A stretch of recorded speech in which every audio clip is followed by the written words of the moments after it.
Hey guys, what's up? Welcome back. We have another challenge. Yes, another challenge. This time we have the Wednesday challenge hosted by Sab from Sabs Rehabs. The theme of this challenge is, of course, Wednesday Addams, a character most of us know and love. So this one is going to be super fun and I can't wait to see what everyone does. It's going to be brilliant. Alright, I am not messing around with this piece. I paid, I think it was $30 for this bar, and it's got lots of bits and pieces in it that are pretty cool and nifty. Not sure what some of them are for, like this piece that I just pulled out, but I'm going to simplify it a fair bit and not put some of those pieces back. I know there will be people that scream bloody murder because of me doing that, but you know what? It is what it is. Before I go any further, I would just like to take a second to thank Jane for buying me coffees in the Buy Me a Coffee app.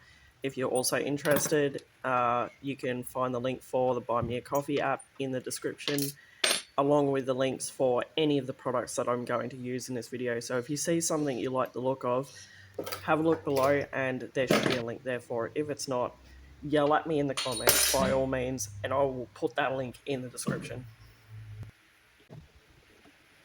So these handles that I'm removing are the original handles, of course, and I'm thinking I'm going to try and keep these and reuse them for this piece. It's not often I find handles like these that are in good condition. There's a little bit of crackling in them, but they seem to be holding together quite well, so I'd like to I'd like to reuse them and keep them with this piece.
I'm not going to be cleaning it properly at this point, but I am giving it a quick clean out with the vacuum cleaner and giving it a wipe over with a damp rag just so that I'm not covering my hands in gross stuff every time I touch it while I fix it.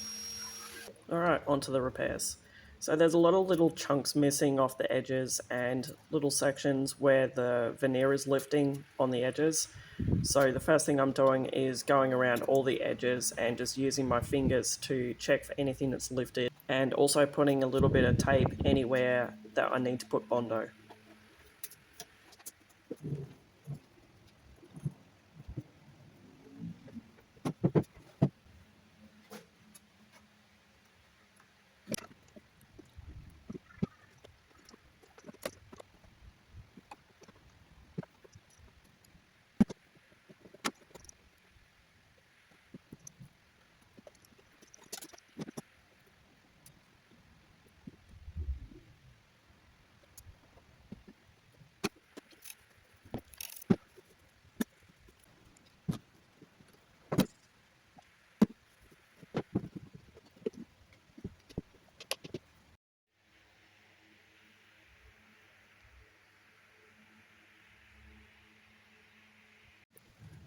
This front piece and the piece below it was so badly damaged and had so much lifting and coming away that I decided to just use the iron and a wet towel to lift it and scrape it all off. It just wasn't worth, going to all the effort of gluing and clamping it all down. Once I got all of that off, Rather than fussing around doing little bits and pieces of Bondo here and there, I decided to just make a big batch and just smear it all across those sections.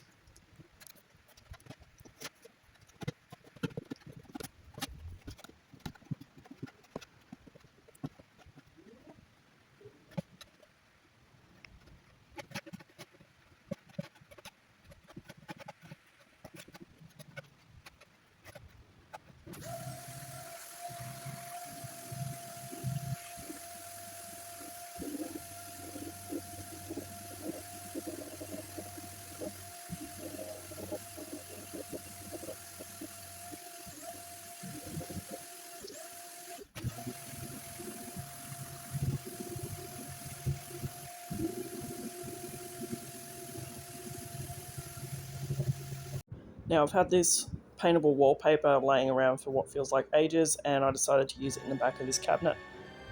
To apply it, I simply cut it to size beforehand, rolled on my wood glue with an old roller sleeve, then I put the wallpaper in place, and I've seen other people using what they call a brayer to make it all nice and flat and to roll it out. I don't have one of those and I'm not buying one, so I just got another old cheap roller sleeve, put it on my roller frame and wrapped some painter's tape around it and used that as a brayer, and it worked really well to get the flat parts really flat and get any air bubbles out.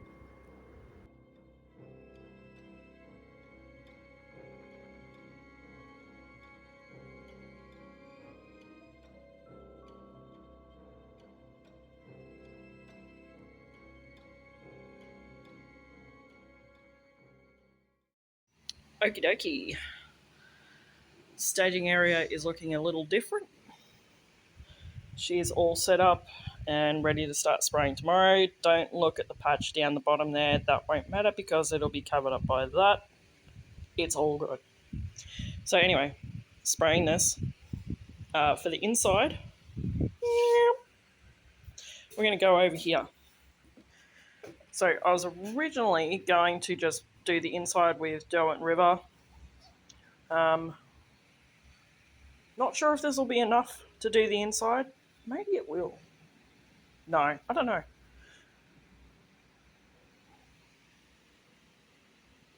Maybe. But I'm going to mix some stuff and see what I can come up with. I want something a bit darker, bit dark and moody. So I'll see what I can do.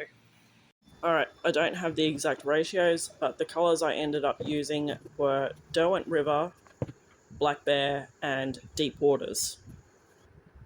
Spraying in this pokey little cupboard was on the kind of awkward side, but it was still so much faster and easier than brushing and rolling.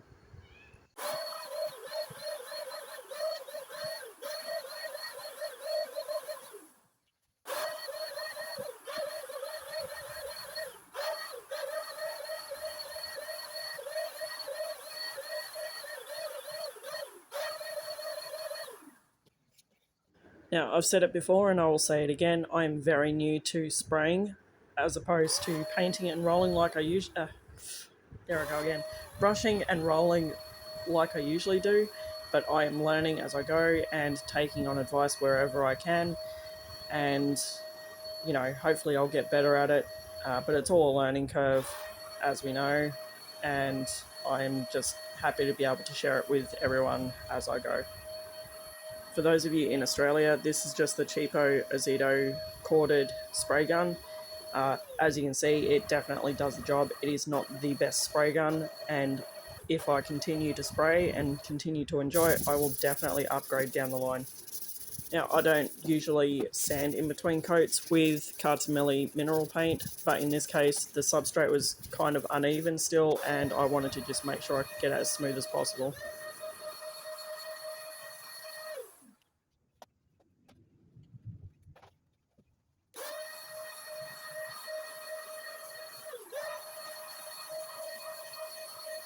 Now I'm basically doing the same thing again, but with Millie clear coat and running it through a paint filter first, because you'd be surprised how much just the finest little bits of dust and lumps or anything can stuff up your spray job.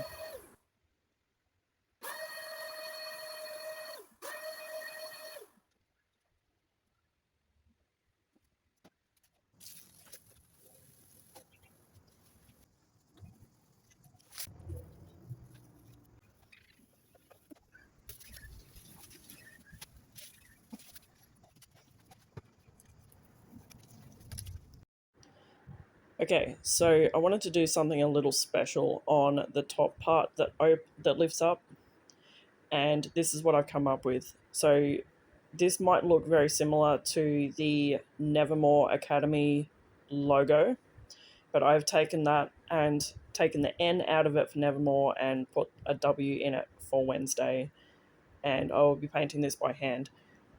It took me an entire day to paint just this part, and I'm really happy with it, but I have, of course, done it as a time lapse because otherwise, the video would end up hours long, and I don't think anybody wants that. But I hope you enjoy watching this part get painted because I actually really enjoy painting it. I really do enjoy painting, detailed things.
Unfortunately, my battery was just about running flat before I could do the gold, but this is how it turned out.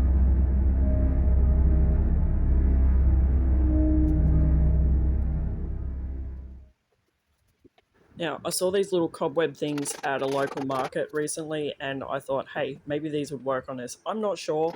At this point, I'm not going to permanently attach them. I'll just leave it up to whoever buys it to either put them in place or take them off. It'll be up to them. I was going to leave this part out originally, but I decided stuff it. It can go in. I didn't want it to be completely perfect though, so I just left it as is, gave it a clean, and went over it with some Dixie Belle gel stain. I do like this product. It is nasty to work with though, and I really should have put gloves on beforehand.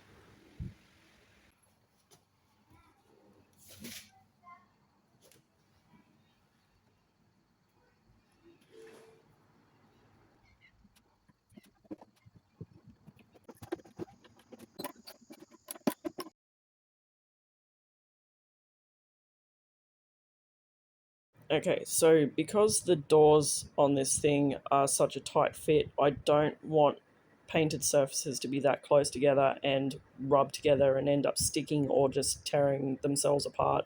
So what I'm doing is making a black wash and just black washing the edges. This way it's just going to soak into that wood or the veneer instead of sitting on the top and being multiple layers sitting on top. And that way it won't bulk up those edges more, and when I'm done painting all the surfaces I'll wax them. Now for the outside of this liquor cabinet, I'm using Millie Boutique Eco Enamel for the first time in the colour Black Bear.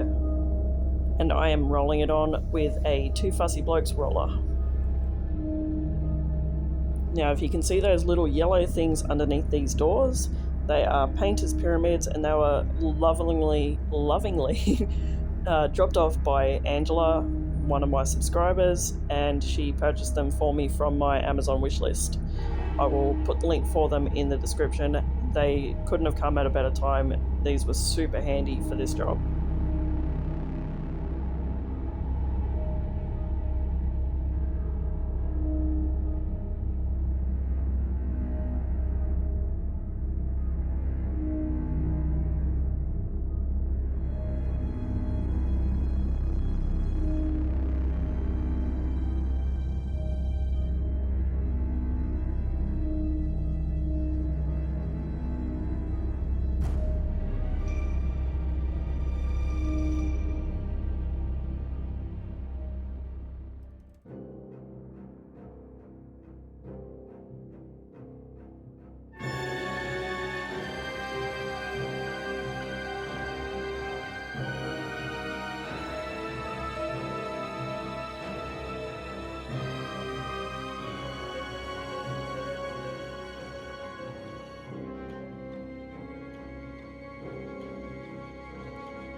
Alright, moving on.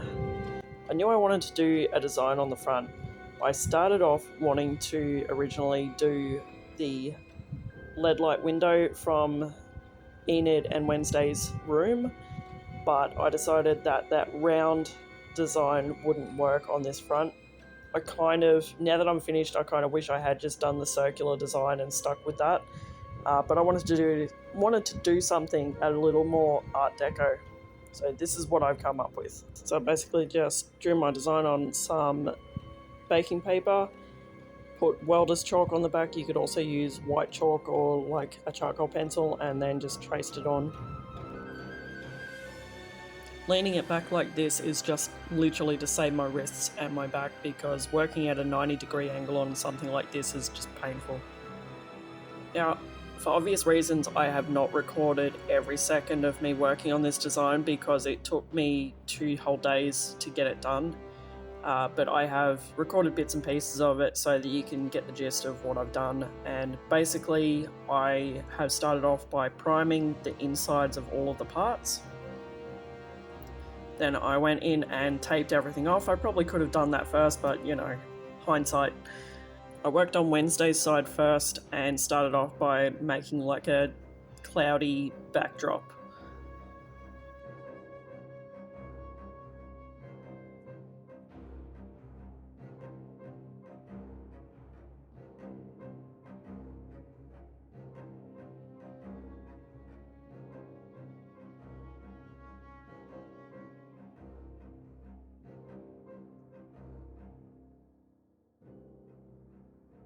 Once that was dry, I made a paint wash using the same colour that I used inside the cabinet and added water to it to make it like a glaze, and used that over the top of the cloudy part just to make it look kind of blue like it is in the photos that I've looked at, my reference photos anyway.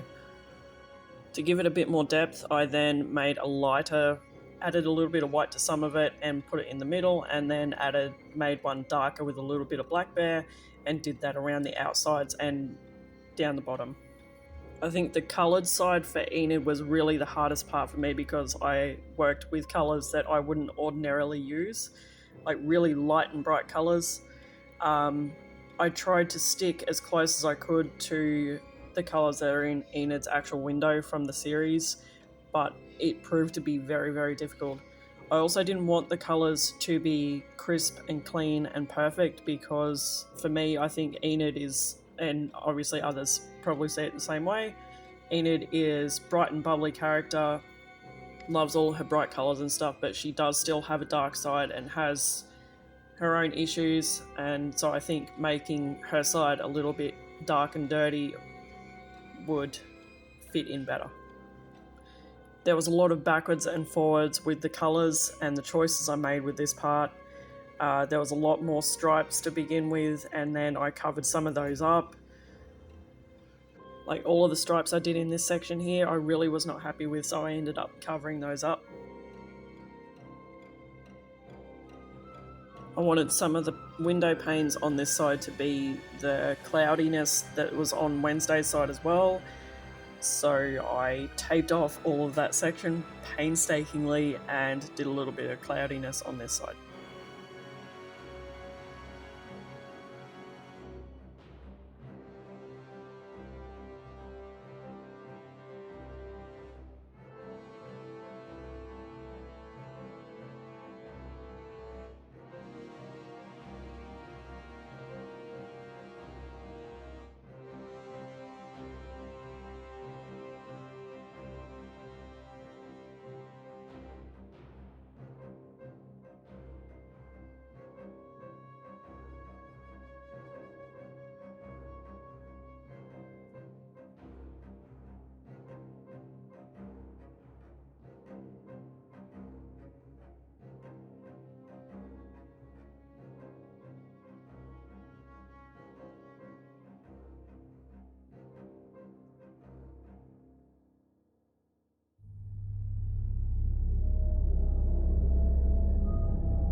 It's a little on the ugly side at the moment, and it's, I don't know, it's reminding me of something. I'm just not sure what. Once I come in and fill all these lines in with the lead, hopefully it'll look better. The colours look better in person as well. I'm not unhappy with it. I'm just, I don't know. I don't know if it's as good as I was expecting. But anyway, we'll see how it turns out with the lead.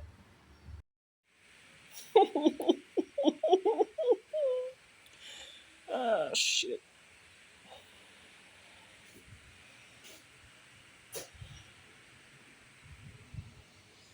The not so fun side of painting. Alright, so after looking at it for a long time and going backwards and forwards, trying to make decisions, I ended up adding some purple into it. It really needed the purple, and I think it was a huge improvement.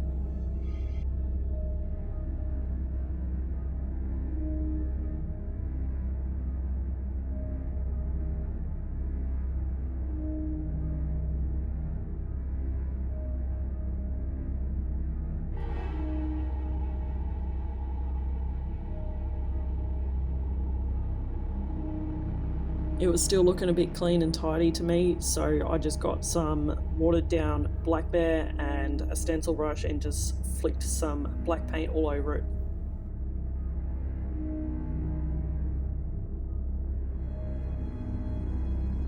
The main design was also looking a little bit lonely right in the middle of the front of it, so I added some rays, if you want to call them that, call them what you will, around the outside. These are just done in Millie Black Bear mineral paint, so the only difference is the sheen, so the enamel that's underneath is a satin sheen, and the one in the lines is a matte sheen. Wow, I really struggled to get those words out. So there's not a huge difference, and they're only very subtle, but I think it works.